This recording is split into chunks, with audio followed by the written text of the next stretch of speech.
집사님과 장로님과 함께 하시길 바랍니다. 이제 우리 같이 기도하심으로 하나님 앞에 예배 올립니다. 다 함께 기도합니다.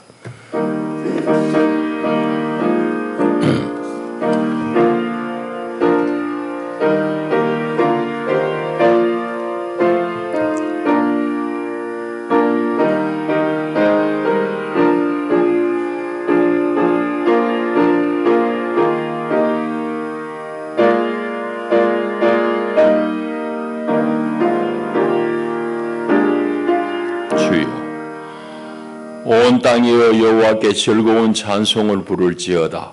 기쁨으로 여호와를 섬기며 노래하면서 그의 앞에 나아갈지어다. 여호와가 우리 하나님이신 줄 너희는 알지어다. 그는 우리를 지으시니요 우리는 그의 것이니 그의 백성이요 그의 기르시는 양이로다.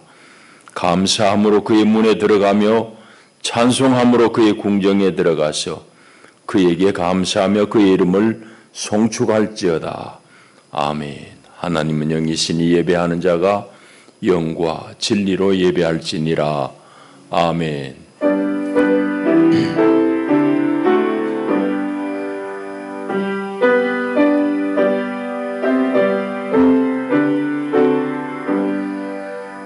자비하신 하나님, 오늘도 우리를 바쁜 일상 가운데 구별해내시고 하나님의 거룩한 성산으로 우리 걸음을 이끄시며 만왕의 왕이요 만주의 주이신 우리 아버지 하나님을 배울 수 있는 큰 은혜를 주셨습니다.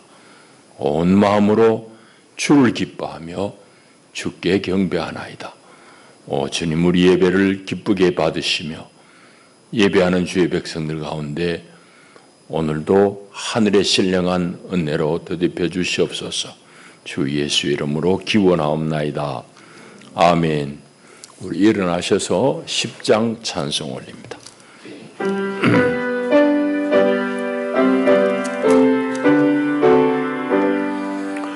존누왕 오셔서 주 이름 찬송케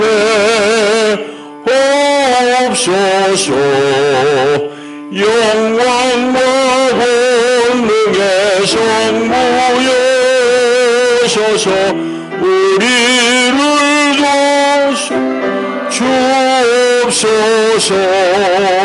공생한 성자여 오셔서 기도를 들으소서. 택하신 백성들 복 내려주시고 거룩한 나 주옵소서. 위로의 주 성령 오셔서 근중과 주옵소서. 전능한 주시여 각 사람 마음에서 떠나지 계십소서. 성삼위일체께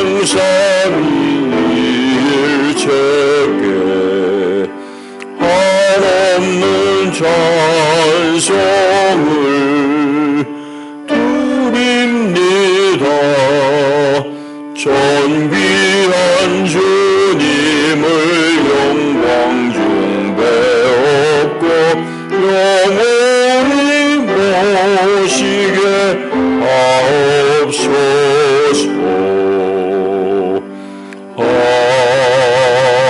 아멘. 우리 사도신경으로 우리 신앙을 고백합니다.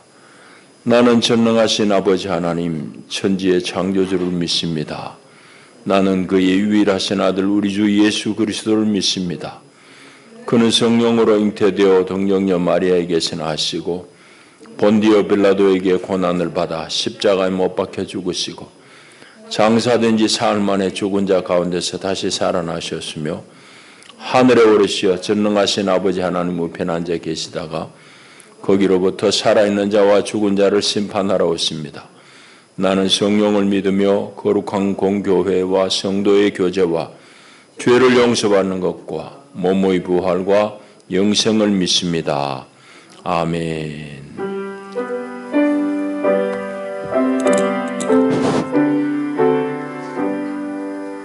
박소창 장로님 기도하시겠습니다. 고맙고 감사하신 하나님 아버지, 부족한 저희들 지난 한 주간도 각자 주어진 삶의 터전에서 분주히 살아오게 하셨다가 복된 승리를 당하여 귀한 성전으로 발걸음 인도하시고 하늘 우로부터 내려지는 복된 생명의 말씀을 듣는 구별된 자리에 나와 부복하여 싸우니 택한 백성에게 주시고자 예배하신 하늘의 신령한 만나로 저희들 심령을 새롭게 소생시켜 주시옵소서. 세상에 허다히 많은 사람들 가운데 우리를 먼저 불러 택한 백성 삼으시고 이 땅에 살면서 천국 소망 갖고 그 나라를 꿈꾸며 동경하며 천국 시민권자로 구별된 삶을 살아가게 하시오니 너무나도 감사하고 감사합니다. 엊그제같이 신년 새해를 맞이한 것 같은데 오늘 2월 마지막 주일을 맞이합니다. 새로운 달력을 넘길 때마다 세월의 빠름을 실감합니다.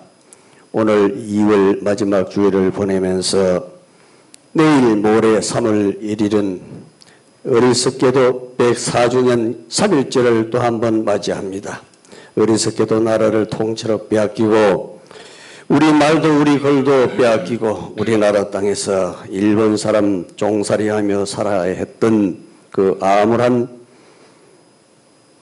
현실을 참을 수 없어 맨주먹으로 손에 들기 들고 대한농민 만세를 목이 터져라 외치던 그날의 함성을 오늘 우리는 귀를 기울이고 들을 줄 아는 우리가 되게 하시옵소서. 빼앗긴 나라를 되찾기 위해 그때 1919년 3월 1일 정오 그날 대한농민 만세를 외치던 그날의 함성을 지금 우리는 귀를 기울이고 들을 줄 아는 우리들이 되게 하시옵소서. 나라를 되찾기 위해 온갖 고초를 겪었던 애국자들, 믿음의 선배님들 그 노력과 기도로 해방되었으나 그 상처는 너무나 커서 78년이 지난 오늘날까지 하나로 통일되지 못하고 남과 북이 갈라져 있습니다. 하나님 아버지 다시 만난 3.1절을 앞에 두고 기도드립니다. 이 나라 대한민국을 특별히 사랑하여 주시옵고 축복하여 주시어 하나님을 두려워하지 아니하고 부정하는 세력을 북한 땅 권세자는 여리고성이 무너지듯 하루속히 무너져 내리게 역사하여 주시옵소서. 그리하여 남과 북이 완전한 통일국가가 되게 하시옵소서. 우리나라 대한민국을 크게 축복하셔서 제사장 국가가 되게 하시옵소서. 특별히 대한민국을 장중에 붙드사 지혜와 판단력을 주셔서 우리나라 대한민국을 하나님 보시기에 합당한 나라로 하나님 크게 영광 찬양 올려드리는 나라로 이끌어가게 하시옵소서. 오늘 이 시간 우리 목사님 귀하고 복된 말씀 선포하실 때 우리 모두 크게 은혜 받는 귀한 시간 되게 하시옵소서. 모든 말씀 예수님 이름 받들어 기도드리옵나이다. 아멘.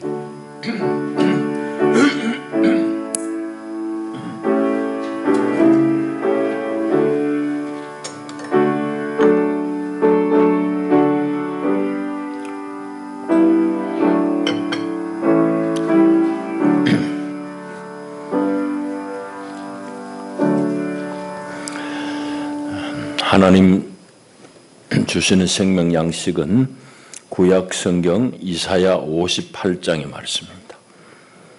58장 1절부터 9절 상반절까지 말씀 제가 받드리겠습니다. 이제 읽습니다. 하나님 말씀을 경청하십시오. 크게 외치라. 목소리를 아끼지 말라.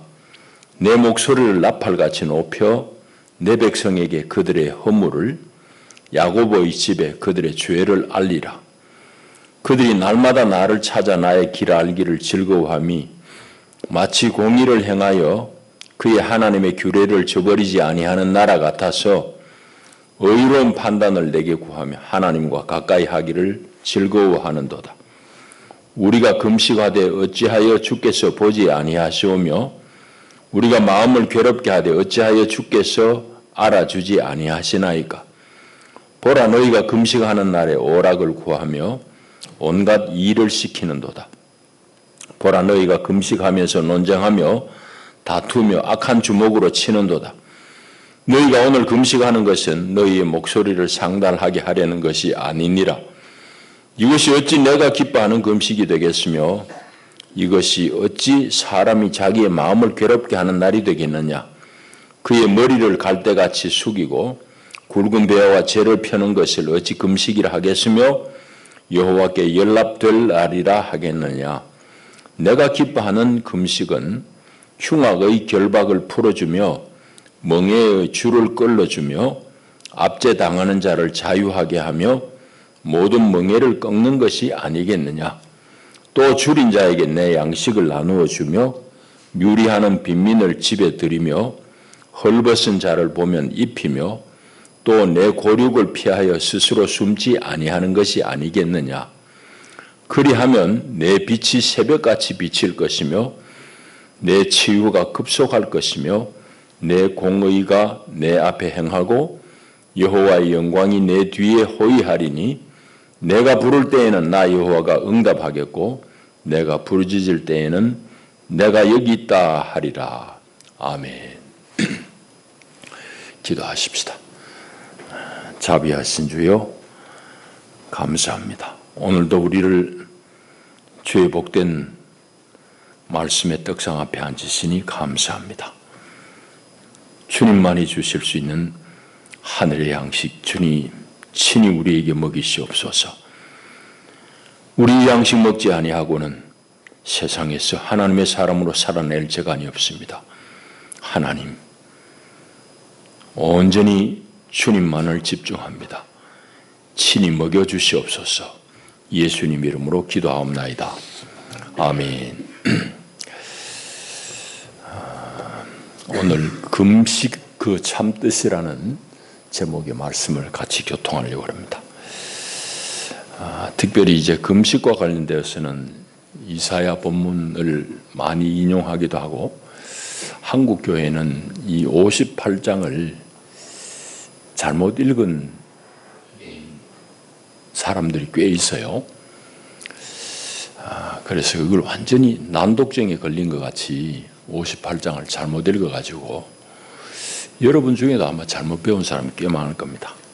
유명한 큰 목회를 하던 아무개 목사가 여러분 금식은 여러분의 결박을 풀어줍니다. 여러분의 멍에를 다 풀어줍니다. 그렇게 다 듣고 또 알고 있는데 본문을 찬찬히 읽으면은 완전히 거꾸로 읽었다는 걸 알게 됩니다. 그래서 오늘 우리 사순절 첫 주일인데 의미는 주보 일면에 실어놨고 우리가 사순절을 시작하면서 우리의 경건 행위, 우리의 예배, 오늘 금식을 통해서 좀 잘 점검해 봐야 되겠습니다. 이제 1961년에 이제 박정희 정권이 이제 군사 쿠데타로 집권합니다. 이제 정통성이 미약하니까 빨리 이제 잘 살게 해야 된다는 강박관념이 들겠죠. 그래서 산업화에 매진합니다. 산업화에 드라이브를 거는데 자금이 있어야 하죠. 자본이 없는데. 외자 유치를 해야 되는데 외자 유치가 쉽지 않습니다. 쿠데타로 정권 잡았는데 누가 돈을 잘 빌려주겠어요? 불안하니까. 당연히 안 하는 겁니다. 그런 참에 이제 눈 돌린 데가 서독입니다. 서독하고 우리하고 이제 이해관계가 맞아 들어가요. 그래서 이제 서독으로부터 1억 5천만 마르크를 이제 차관으로 빌려옵니다. 그때 이제 서독이 내건 조건이 뭔가 하면은 광부 5,000명하고 간호사 2,000명을 보내달라는 얘기입니다. 그 당시 독일은 이제 전후에 엄청난 경제 성장을 이루어갑니다. 라인강의 기적이라는 경제 성장을 이루어가는데 노동력이 부족한 거예요.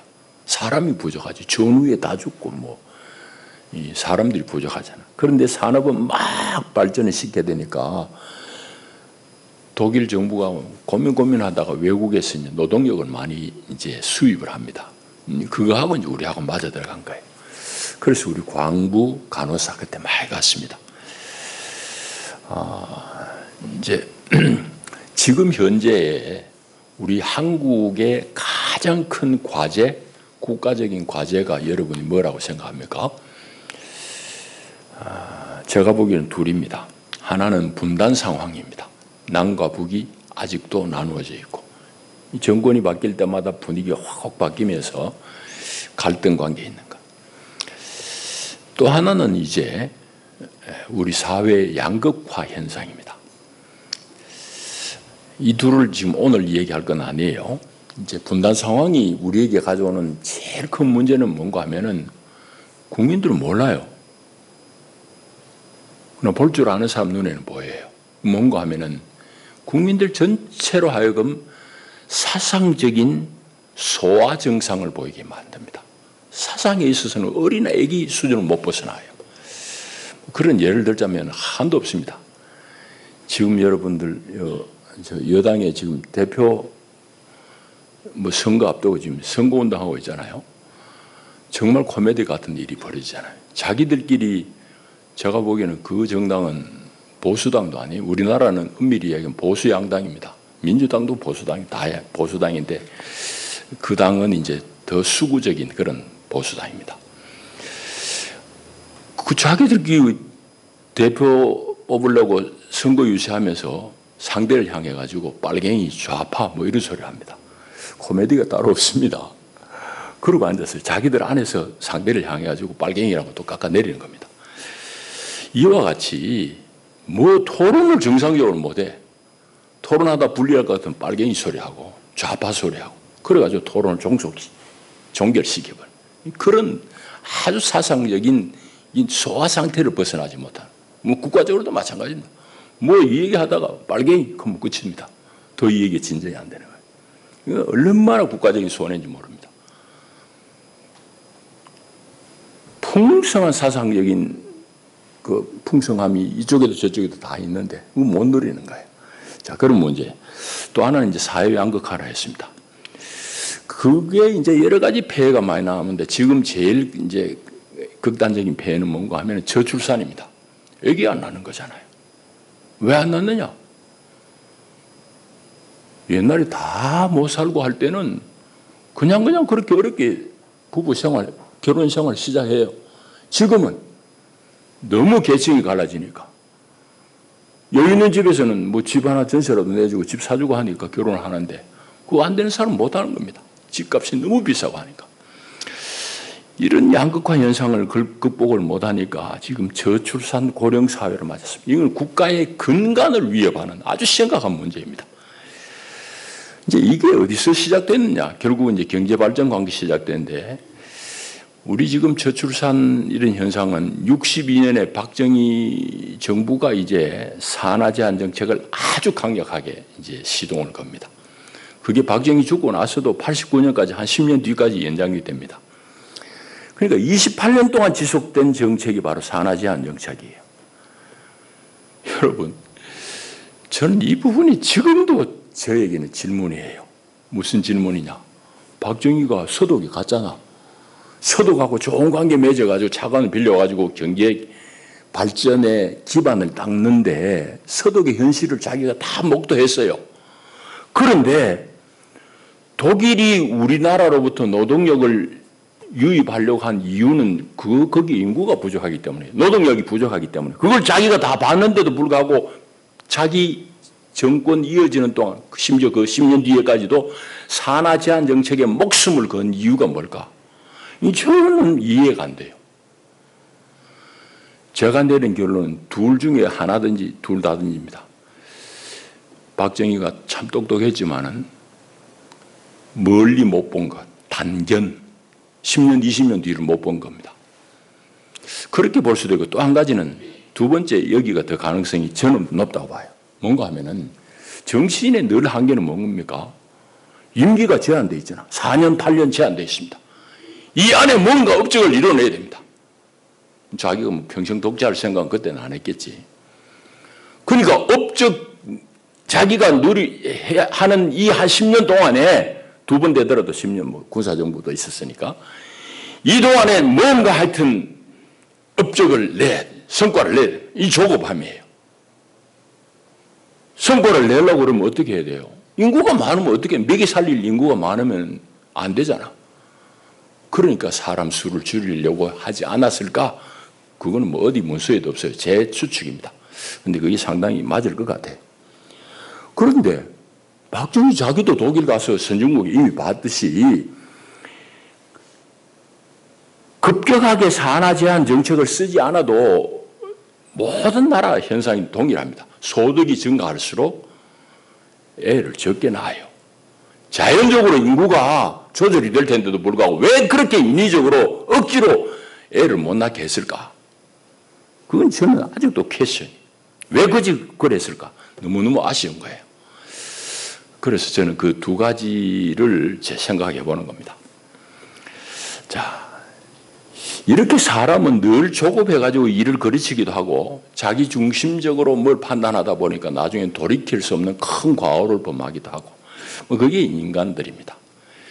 우리 신앙에 있어서도 꼭 마찬가지입니다. 예외가 없습니다. 신앙도 우리가 본질적인 내용을 잃어버리고 자꾸 껍데기를 붙들고 있을 수 있습니다. 오늘 그 부분에 대해서 오늘 성경이 뭐라 하는지 좀 잘 살펴봐야 될 텐데 오늘 읽은 건 이사야 58장입니다. 이사야는 66장까지 되어 있는 거 여러분 다 잘 알고 있습니다. 앞부분 1장부터 39장까지는 소위 말하는 제1 이사야라고 합니다. 본래 이사야가 이제 말씀했던 그런 부분일 텐데 이거는 이스라엘과 열국에 대한 하나님의 심판 선언입니다. 근데 그 뒷부분은 그 내용이 확 바뀌어요. 그래서 이제 학자들이 이사야의 두 번째 부분이라 해서 제2 이사야서라고 합니다. 이제 40장부터 66장까지인데 이건 어떤 내용인가 하면은 포로로 끌려간 이스라엘을 향한 구원과 위로의 말씀이에요. 이사야는 포로로 끌려가지 않거든. 그 전에 그는 뭐 삶을 마감하니까. 그래서 이제 그 뒷부분을 제2 이사야라고 하는데 그 중에서 특별히 56장부터 66장까지 더 뒤쪽 이쪽 부분은 어떤 시대적인 배경을 담고 있는가 하면은 포로로 끌려가서 한 70년 살다가 귀환하잖아요.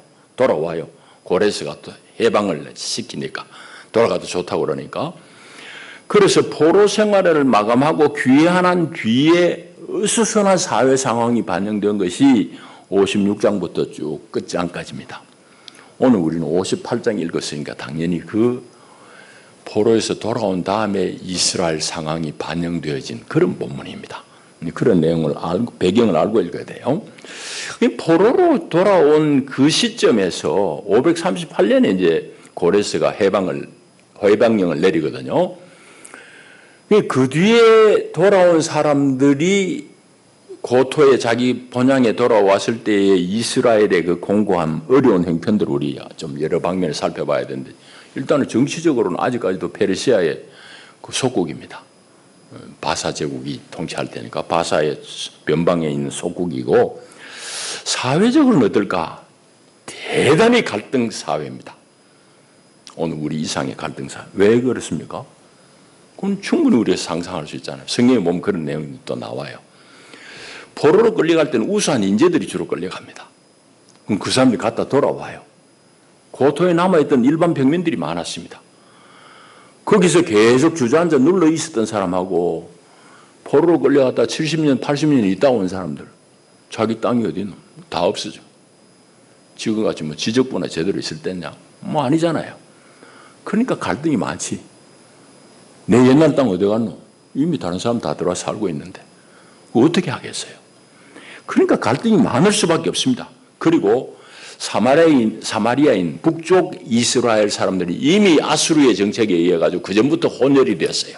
이방인들하고 막 피가 섞였습니다. 그리고 그 토착 세력, 지금으로 이야기하면 블레셋 팔레스타인이라고 하는, 지금도 팔레스타인하고 유대인들하고 치고받고 지금도 하고 있잖아. 그러니까 그 본래 본토배기들이 있고, 그러니까 이런 잡다한 사람들이 몰려왔으니 그 사람들이 다 이해관계 충돌할 거 아니에요. 사회적으로 갈등이 어마무시한 거예요. 그런 현상입니다.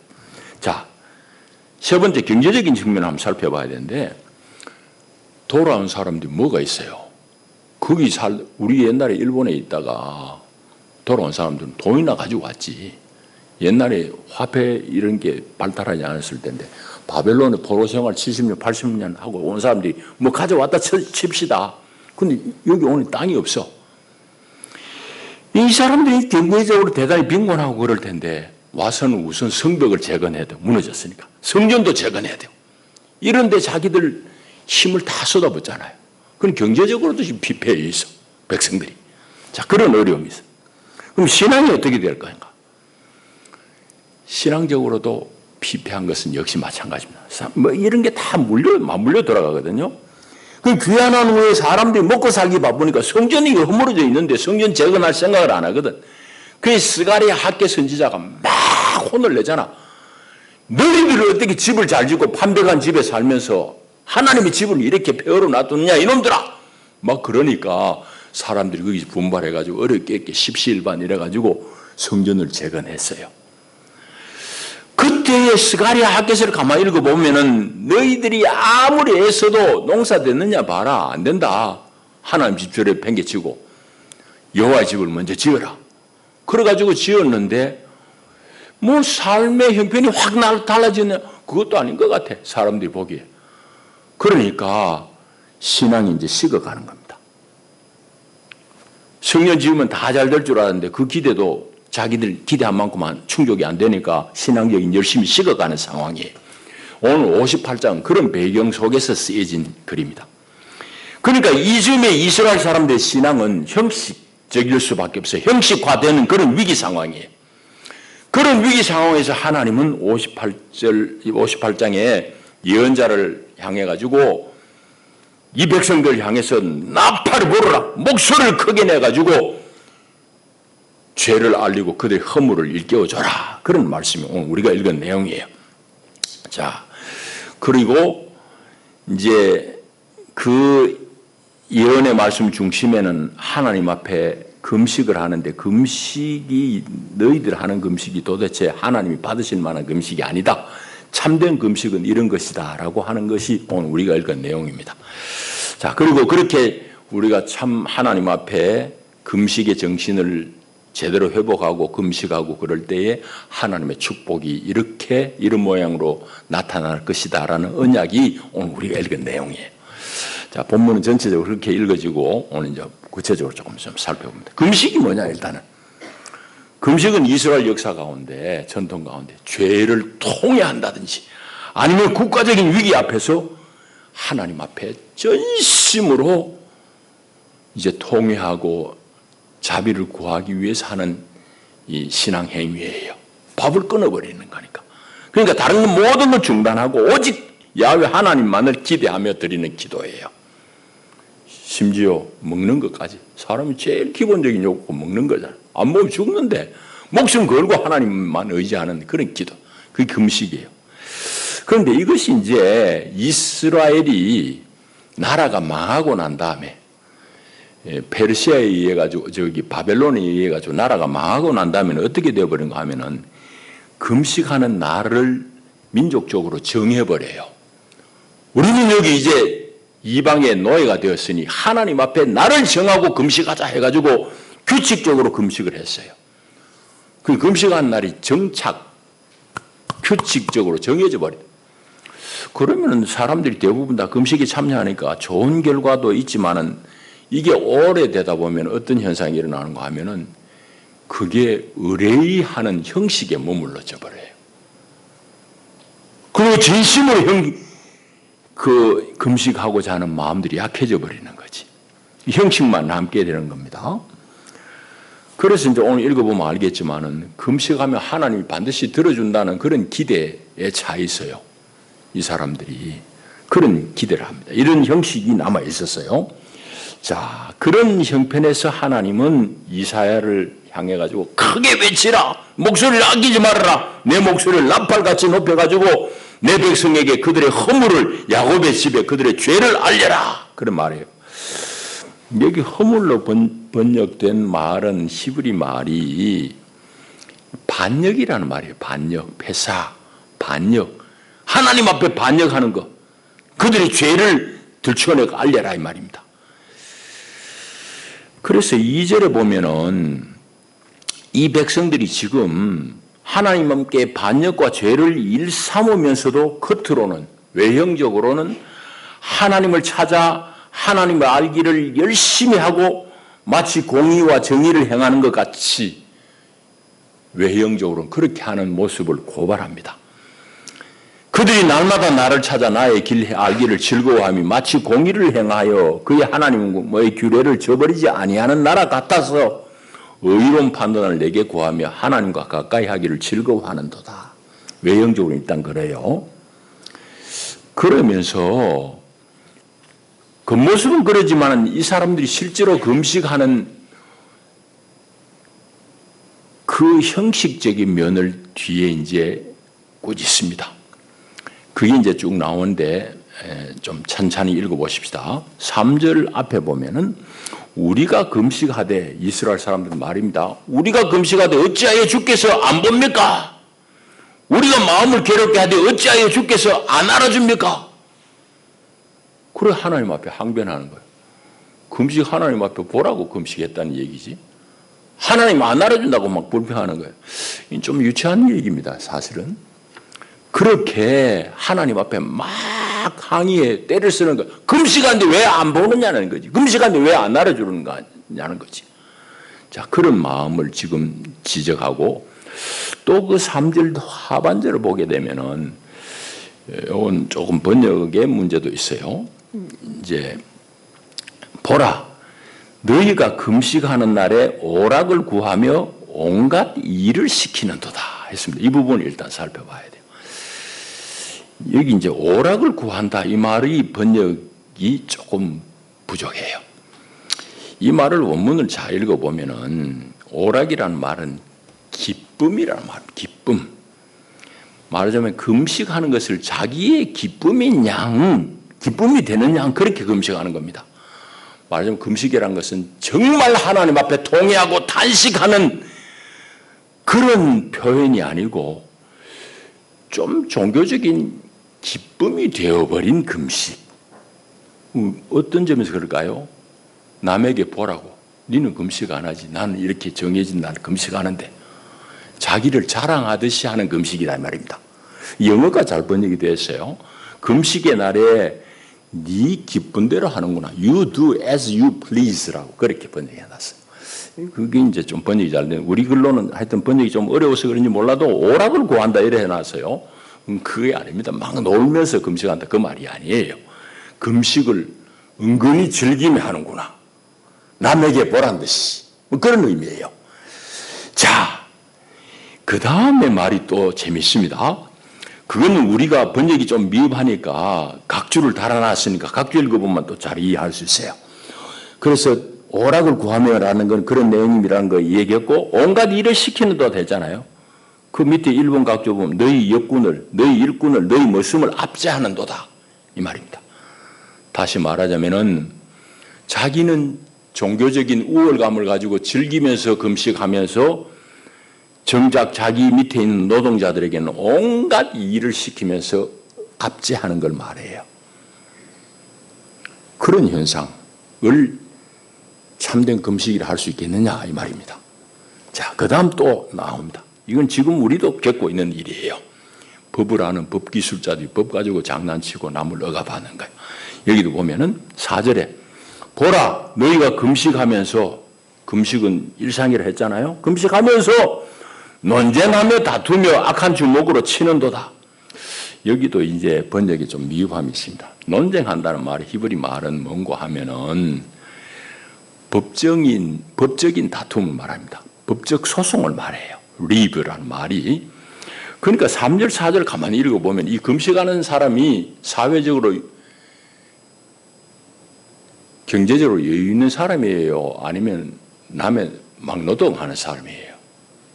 여유 있는 사람이 금식하는 걸 얘기합니다. 돈 많은 놈이 금식하는 거예요. 그래가지고 저는 종교적인 우월감을 가지고 나는 금식하는데 니는 안 하잖아. 뭐 이런 기쁨으로. 그러면서 자기 밑에 일꾼들은 그냥 악다운이 쓰고 그냥 금식하는 날조차도 이들 시키고. 거기다가 금식하면서 또 하는 말이 법적인 소송을 걸고 자기 유익을 지키려고 법으로 억압하는 것이. 지금도 마찬가지예요. 어제 아래도 어느 놈이 또 그러대. 세상에 어떻게 정부에 그런 인간들만 쓰는지 몰라. 지하 학폭해가지고 학교에서 전학 조치하니까 법으로 대법원까지 소송을 걸고 그런 법기술자들이 세상에 끄덕끄덕한 거예요. 이 지금 성경이 그걸 얘기하고 있는 거예요.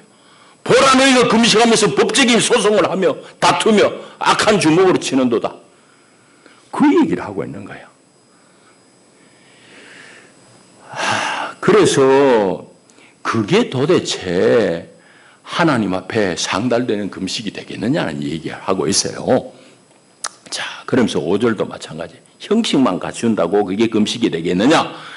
이것이 5절에 어찌 내가 기뻐하는 금식이 되겠으며 이것이 어찌 사람이 자기의 마음을 괴롭게 하는 날이 되겠느냐? 네 우월감을, 종교적인 우월감을 과시하는 그런 금식 행위일 뿐이잖아. 머리를 갈대같이 숙이고 푼다고 금식이냐? 굵은 배를 덮어 쓰고 죄를 덮어 쓴다고 이 금식이 되겠느냐? 그 말입니다. 네 예배 먹었냐는 얘기를 우리한테 하고 있는 거죠. 자, 그러면서 6절에 보면은 내가 기뻐하는 금식은 여기도 기뻐하는 이라고 번역할 수밖에 없을 것 같기도 하지만 미흡해요. 바알. 하나님이 선택하는 금식은 이 말입니다. 하나님이 고르는 금식은, 하나님이 정말 인정하는 금식은 이 말입니다. 그래서 하나님이 기뻐하는 금식, 하나님이 선택하는 금식은 뭐냐? 내용이 흉악의 결박을 풀어주며 멍에의 줄을 끌어주며 압제당하는 자를 자유하게 하며 모든 멍에를 꺾는 것이 아니겠느냐? 또 줄인 자에게 네 양식을 나눠주며 유래하는 빈민을 집에 들이며 헐벗은 자를 보면 입히며 또 내 고륙을 피하여 이 친척을 피한다 이 말이에요. 왜? 돈 빌려달라는 친척을 피한다 이 말이에요. 그럼 또 네 고륙을 피하여 스스로 숨지 아니하는 것, 그게 참 금식이 아니냐 이 말이에요. 네가 종교적으로 하나님 앞에 금식하느냐? 네 삶이 뭐냐 이 얘기. 참된 근심이든 네가 억압하는 압제를 풀고 먹을 거 없어가지고 삶이 공허한 사람에게 먹을 것을 주고 너의 도움을 필요한 사람에게 얼굴 피하지 아니하고 하는 이게 참된 금식이 아니냐는 얘기. 근데 이게 조영기 목사는 아까 그랬어요. 하나님이 금식을 기뻐한데 여러분의 흉악한 결박을 다 풀어줍니다. 저도 그래 배웠어요. 난독증이야. 이 본문을 완전히 거꾸로 얘기한 거예요. 돌아가신 분 내가 욕하고 싶은 마음 하나도 없어요. 우리 교회가 성경을 그렇게 하여튼 코골이 귀걸이 지 마음대로 읽어도 된다. 문맥 안에서 안 읽어내고.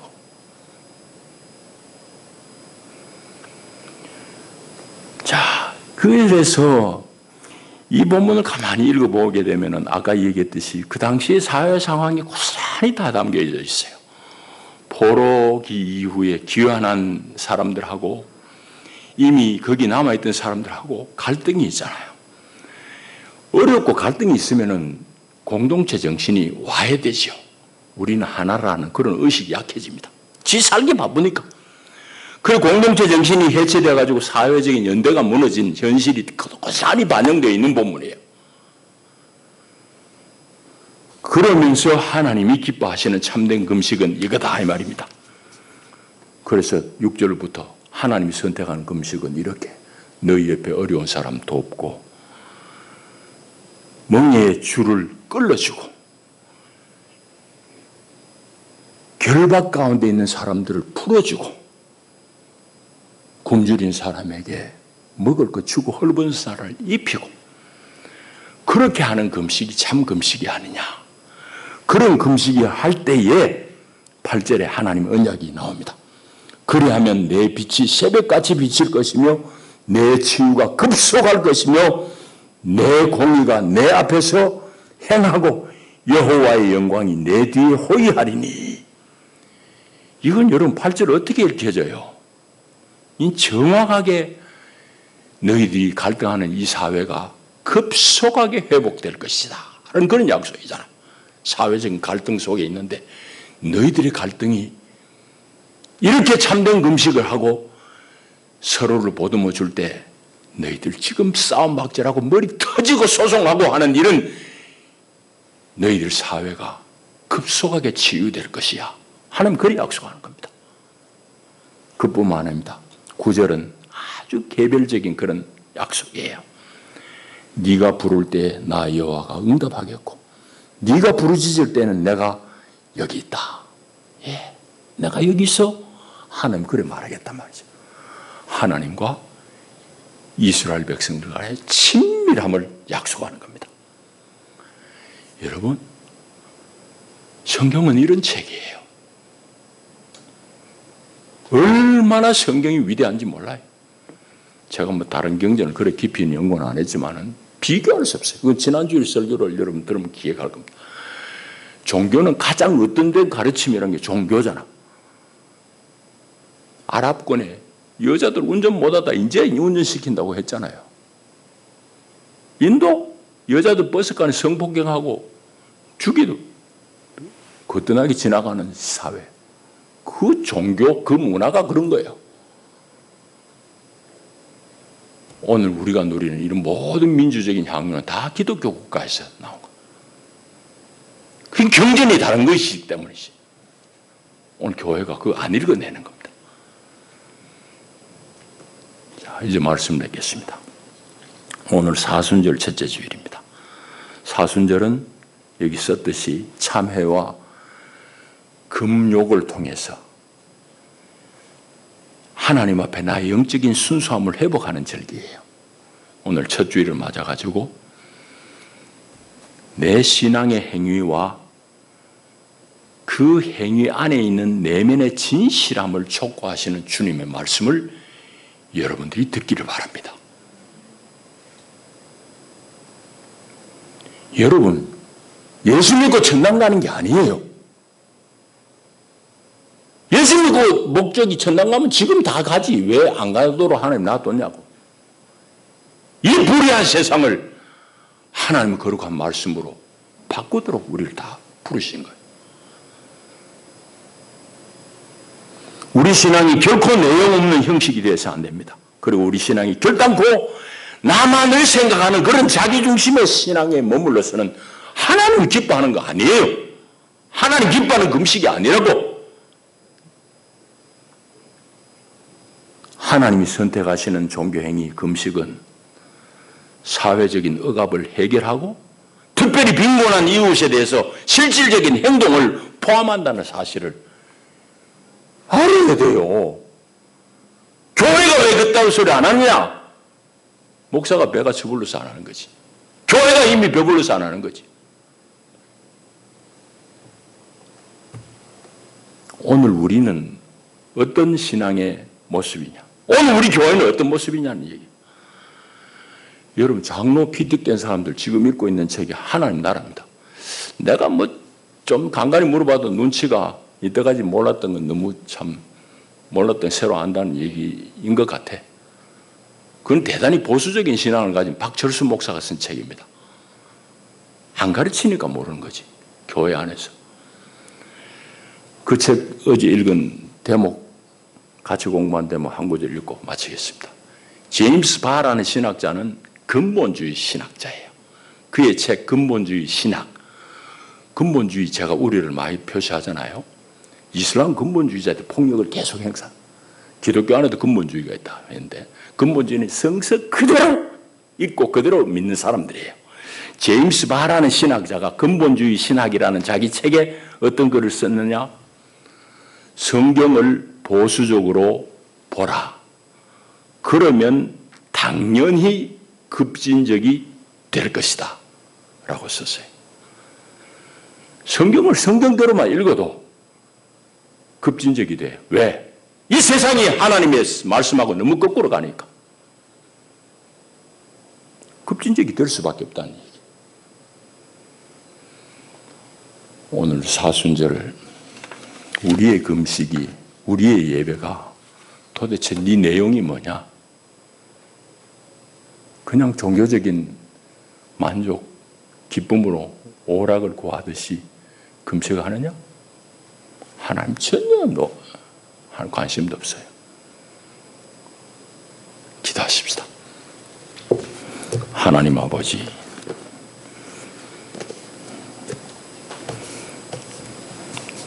포로에서 돌아온 이스라엘, 참으로 갈등이 많고 공동체가 서로 먹고 살겠다고 와해되어가는 그런 상황 속에서 하나님은 선지자를 불러서 그들의 헛된 자기중심, 자기만 쳐다보는 신앙 행위를 반역이라고 그러고 죄라고 그러고 꾸짖으라고 그랬습니다.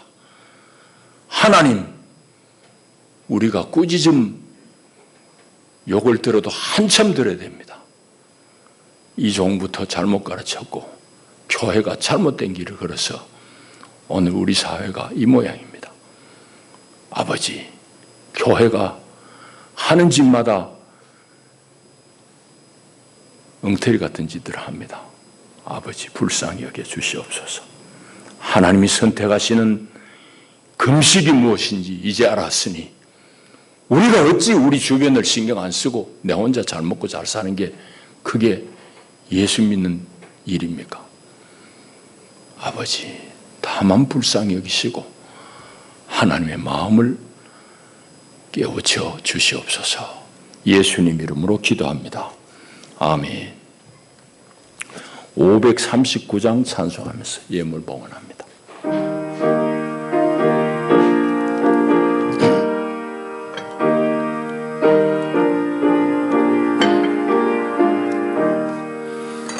너 예수께서 영이 나가 내 모든 짐 내려놓고 주 십자가 사랑을 믿어 죄사함을 너 받으라. 주 예수께 조용히 나가 내 마음을 쏟아놓으라. 늘은 미리 보시는 주님 그 은혜를 베푸시리. 주 예수의 은혜를 입어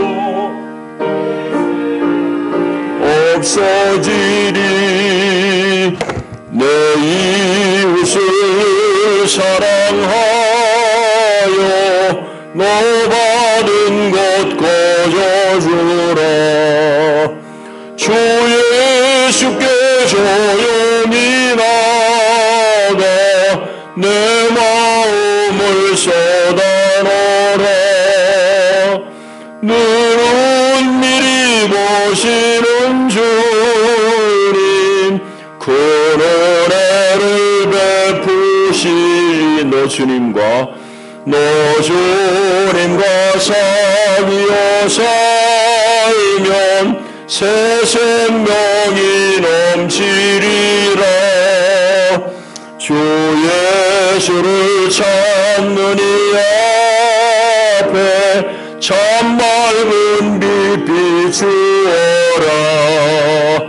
주 예수께 조용히 나가 내 마음을 쏟아놓으라. 늘은 미리 보시는 주님 그 은혜를 베푸시리. 아멘. 기도하겠습니다. 하나님, 탐욕 가운데 다 죽어가며 사망을 경험하다가 지옥에 떨어질 우리를 하나님의 나라로 옮기셨으니 감사합니다. 하나님 나라의 시민으로 합당하게 사는 길을 오늘도 말씀하시니 감사합니다. 아버지, 하나님의 은혜와 사랑에 그 구원의 은혜에 감격해서 우리 몸과 마음을 다 드리나이다. 그 마음으로 예물 바치오니 주님 기쁘게 받으시옵소서. 우리에게 하나님 복 주시되 우리 삶이 하나님의 마음으로 채워지게 하여 주시고 하나님 늘 믿음으로 주의 길을 잘 뒤따르게 하옵소서. 예수님 이름으로 축복하고 기도하옵나이다. 아멘. 교회 광고 주보를 봐주시기 바랍니다. 사순절이 시작되었습니다. 다음 주일 예배는 우리 성찬 예배로 드리겠습니다. 자치회하고 제가 쭉 식사 모임 갔는데 이제 3여 전도회만 남았습니다. 쭉 보시고 5번 튀르키예 시리아 지진 피해 구호 연보를 다음 주일 여러분들이 마음 닿는 데까지 해서 따로 봉투에 표시해서 내주시면은 우리가 전달하도록 하겠습니다. 여러분들이 이런 일에 늘 관심을 가지고 노예 안에도 또 우리 주변에도 다른 어떤 넉넉한 교회보다 많이 이때까지 여러분들이 마음을 모아주신 걸 잘 압니다. 그래서 우리가 이 멀리 떨어진 이 나라의 피해를 우리가 또 같이 마음 아파하면서 연보를 하면 좋겠습니다. 다음 달 봉사하실 분들 보시고 우리 시차례 화요일 날 진목교회에 있습니다. 일어나셔서 성도 인사를 나누겠습니다. 잘 오셨습니다. 반갑습니다. 환영합니다.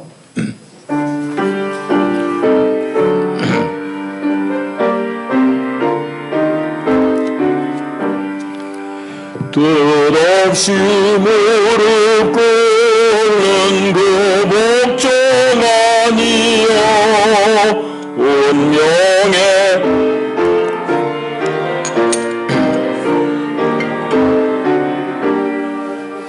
우리의 믿음 치솟아 독수리 날듯이 주 뜻이 이루어지는 외치며 사나니 약한 자 힘주시고 강한 자 바르게 초한 자 정쾌함이 주님의 뜻이라 오래 압박 있는 곳 주거기 계셔서 그 발로 막아주시오 종이가 사람이 아멘. 주 예수의 은혜와 하나님 우리 아빠의 만극하신 사랑과 보혜사 성령의 위로하시고 일으키시는 교통의 은혜가 참으로 하나님 앞에 기뻐하는 신앙의 길을 걸으며 하나님의 말씀을 쫓아 우리 주변에 여러 결박을 풀고 참으로 공공에 처한 사람들을 함께 아파하며 회복케 하는 일에 동참하기를 결단하는 하나님의 사람들 가운데 저들의 가정과 격려하는 일 가운데 이제와 영원히 함께 하시기를 축원하옵나이다. 아멘.